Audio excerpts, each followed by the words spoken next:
श्री स्वामी समर्थ मंडळी, रामकृष्ण हरी मंडळी, पुन्हा एकदा स्वागत करते आपल्या नवीन आणि छान अशा ब्लॉगमध्ये। आज आहे मोठी एकादश म्हणजे देवशयनी आषाढी एकादशी। तर पंढरपुरामध्ये खूप मस्त वातावरण झालं असेल। आताच वाटले पंढरपूरला जावं का काय की, कारण आज मोठी एकादशी असल्यामुळे दिंड्या ते सगळे पंढरपुरात आलेले असतात, तर खूप जास्त गर्दी असेल। तर तेच आज आषाढी एकादशी निमित्त शंभूच्या शाळेमध्ये पण आज दिंडी निघणार आहे आणि मॅडमने त्याला विठ्ठलाचं गेटअप करायला सांगितलेलं आहे। तर आज त्याचीच गडबड चालू आहे सकाळपासून। लवकर सकाळची कामं आवरली, आता देवपूजा ते करून त्याला शंभूला रेडी करायचं आहे। तो व्हिडिओ खूप मस्त होणार आहे, शेवटपर्यंत नक्की बघा। छान अशी देवपूजा करून घेतलेली इकडं खूप मस्त प्रसन्न वातावरण वाटत आहे, कारण आज आषाढी एकादशी असल्यामुळे जास्तच प्रसन्न वातावरण झाले। आणि एरवी देवपूजा झालं तर प्रसन्न वातावरण होतेच। आज मस्त अशा मंजुळ आणलेल्या आहेत विठ्ठलाला वाहण्यासाठी। दररोज काय भेटत नाहीत, पण आज नशिबाने भेटल्या। मस्त छान अशी देवपूजा झालेली आहे।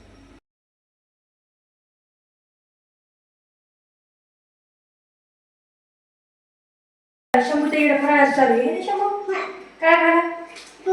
त्याला म्हणला रोज तू कुरकुरे खातस ना, आज ही कुरकुरे खाय, आज एकादश धरायची। म्हणला मला एकादश धरायची, आज मी नाही कुरकुरे खाणार, चॉकलेट नाही खाणार आहे। शंभू तू एकादश धरली का सांग बरं? तू एकादश धरली का सांग बरं?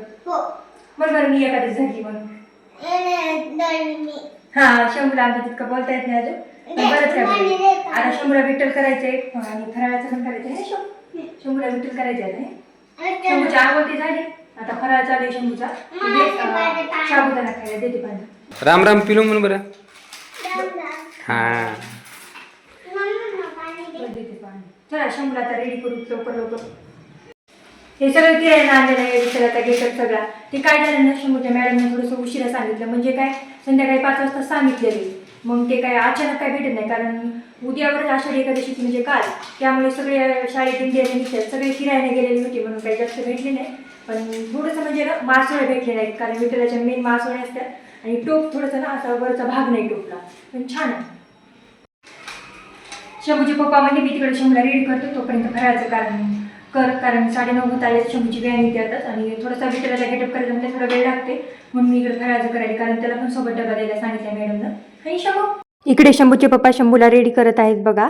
तर त्यांचं ना जरा माझ्यापेक्षा ऐकते म्हणून पटपट करू देत आहे। थोडीशी इथं मी पण त्याला गळ्यात माळा ते घालायला मदत केली, कारण ते कमी करून घालायला लागल्या होत्या, कारण मोठमोठ्या माळी त्या होत्या। त्याचं सगळं आवरलं तोपर्यंत इथं माझं फराळाचं करून झालं, मी त्याला खाऊ घातलं। तर मी ना असं कपडे त्याला रुमाल हे करून दिलं, म्हणजे जेणेकरून ते पडणार नाही त्याच्या अंगावर। तर इथं सगळं जेवण ते करून आता इथं त्यांचा फोटोशूट चालू आहे बघा। त्याच्या पप्पानं इतके त्याचे फोटो काढतात बापरे। एरवी पण ते असं कुठं जायचं म्हणलं, कपडे ते घातले नवीन, त्याचा फोटोशूट होणार म्हणजे होणार। आत्ता बापरे, आत्ता बघायचंच काम नाही, खूप जास्त त्याचे फोटो हे अँगलनं त्या अँगलनं। पुन्हा त्यांचं ना खूप जास्त ऐकत आहे, असं कर म्हणलं की शंभू, पुन्हा हस म्हणलं की हसणार, काय ॲक्टिव्हिटी करायची म्हणलं की करणार। तुम्ही व्हिडिओमध्ये तर बघू शकता, हे हातवरी कर म्हणलं की करणार। आणि खूप छान माझा हे छोटासा विठ्ठल दिसत आहे। फोटो ते काढूस तर त्याची व्यान आलेली आहे। आता इथं चप्पल घालून दिली शंभूच्या पप्पाने येतात आणि निघाला। व्यान आली त्याला दमत निघत नाही, कधी जाऊ आणि कधी नाही बसू त्यामध्ये, असं होतं त्याला। तरी तर बघा आता व्हॅनमध्ये बसत आहे शंभू। हाय करा, हाय आमचा विठ्ठला। चला अरे आता एक साधा ड्रेस आहे त्यासोबत। हो मी येणार आहे पुन्हा। तुम्ही येणार आहे तिकडे? घ्या ते। जा बाय कर पिलो। हा बनी सरळ व्हिडिओ घेतला ना तू? घेतला ना? अरे हाय करा, हाय करा, हाय करा सगळ्यांना, चला हाय करा, हाय करा की रे, हाय करा ना, हाय हाय करा। काका व्हिडिओ काढायला, हाय व्हिडिओ मध्ये हाय करा ना काकाला। हा सगळे करा ना रे। बाय। हा ठीक आहे।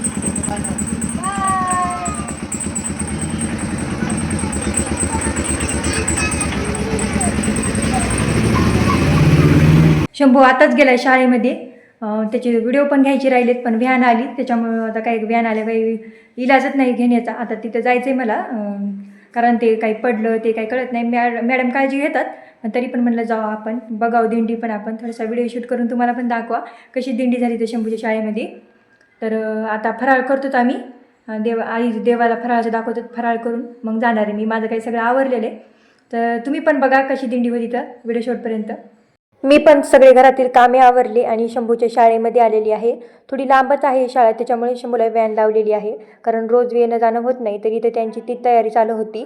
विठ्ठल, रुक्मिणी, पुन्हा सगळे वारकरी, सगळ्यांनी खूप छान छान असे मुलं तयार झाले होते आणि मेकअप हे वगैरे खूप मस्त केला होता. आणि शाळेमध्ये पण छोटीशी इथं विठ्ठलाची पूजा ते केली होती. काही बसलेत मुलं, काही उभा राहिलेत फोटो काढण्यासाठी, म्हणजे ते क्लासनुसार फोटो काढत होते. तर इथं बघा विठ्ठल रुक्मिणी किती मस्त दिसत आहे दोघं पण शंभूनं मी बघितलं थोडासा नर्वस झाला होता बघा. इथं काय नाही, पण थोडासा नर्वस झाला होता, म्हणजे रडतच होता अक्षरशः. कारण ते मी दिसायला समोर म्हणून झालं का, ते म्हणजे नवीन गेटअप केला, कारण नवीन कपडे असल्यावर कसं गरमी ते होते आणि माळा ते पुन्हा सगळे बघून त्याला खूप असं म्हणजे रडूच लागला. म्हणजे मला बघितलं की खूप जास्त रडू येऊ लागलं त्याला. मम्मी चल घरी म्हणत होता. मॅडम म्हणाल्या तुम्ही आलात म्हणून रडत लागला, पण तसं काही नव्हतं, कारण त्याला हे खूप कानातलं जड होत होतं. मग ते काढून घेतलं तेव्हा ते थोडंसं शांत झाला आणि मी पण शांत केलं थोडंसं. आणि त्याला ॲटोमध्ये खूप बसा वाटते म्हणून ॲटोमध्ये बसवलं. ते काय रॅलीमध्ये गेलाच नाही, कारण वरून खूप जास्त ऊन होतं आणि त्याला ऊन सहन पण होत नाही. त्याच्यानं बघा इथं आता मॅडम ते सगळ्या मुलांना दिंडी बाहेर काढत होते, म्हणजे दिंडी मंदिरात जायचं होतं. खूप जास्त वेळ यांचा फोटोशूट झाला. नंतर मग आता शाळेच्या बाहेर दिंडी काढली, मुलांना काढलं आणि आता दिंडी निघालेली आहे बघा मंदिरात जाण्यासाठी. तर इकडं जवळपास कुठं मंदिर आहे, जवळपास नव्हतं, थोडंसं लांबच होतं मंदिर. आणि वरी खूप ऊन पण तापलं होतं, कारण पाऊस ऊन गरमी पण खूप जास्त होत होती. शंभूला ना थोडंसं दिंडीमध्ये मी उभा केलं होतं, कारण ते इतका रडत होता ना, ॲटोमध्ये बसायचा म्हणत होता आणि ऊन पण लागत होतं. म्हणून थोडंसं दिंडीपुरतं त्याला इथं फोटोशूट हे करण्यासाठी थोडेसे फोटो ते काढून घेतले आणि लगेच त्या ॲटोमध्ये बसला.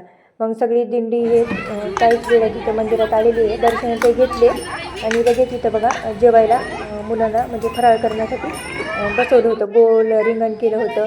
खूप मस्त इथं मंदिरात पण वाटत होतं, कारण वडाचे ते मोठमोठे झाडं होतं आणि सावली ते होते आणि गार लागत होतं, म्हणजे थोडंसं रिलॅक्स झाल्यासारखं वाटत होतं. मग जेवण ते करून घेतले की यांचा इथं आता डान्स चालू आहे बघा लहान मुलांचा.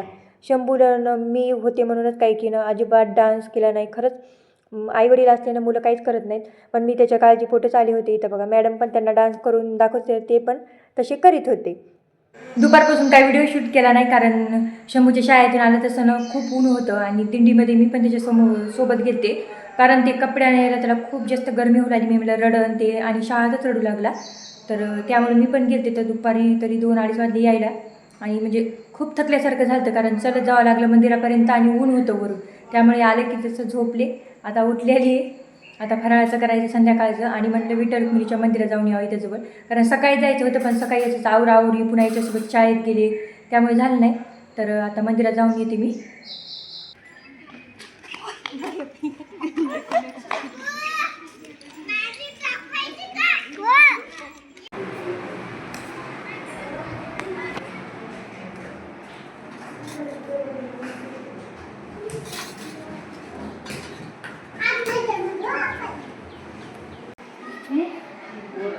मी ठेवले मला कशा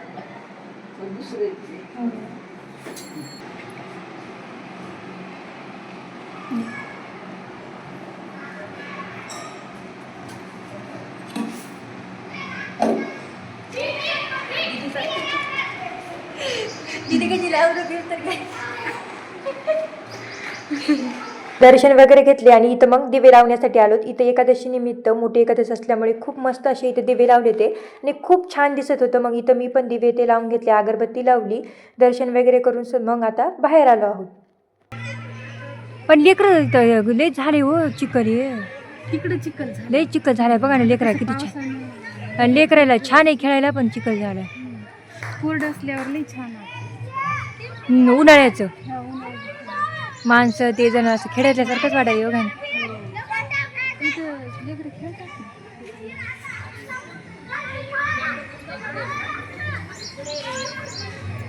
आजचा हा आषाढी एकादशी स्पेशल ब्लॉग कसा वाटला नक्की कमेंट करून सांगा. आवडल्यास एक लाईक करायला अजिबात विसरू नका आणि चॅनलवर नवीन असाल तर नक्की सबस्क्राईब करा. अशाच नवीन नवीन रेसिपी ब्लॉग घेऊन भेटूया. धन्यवाद.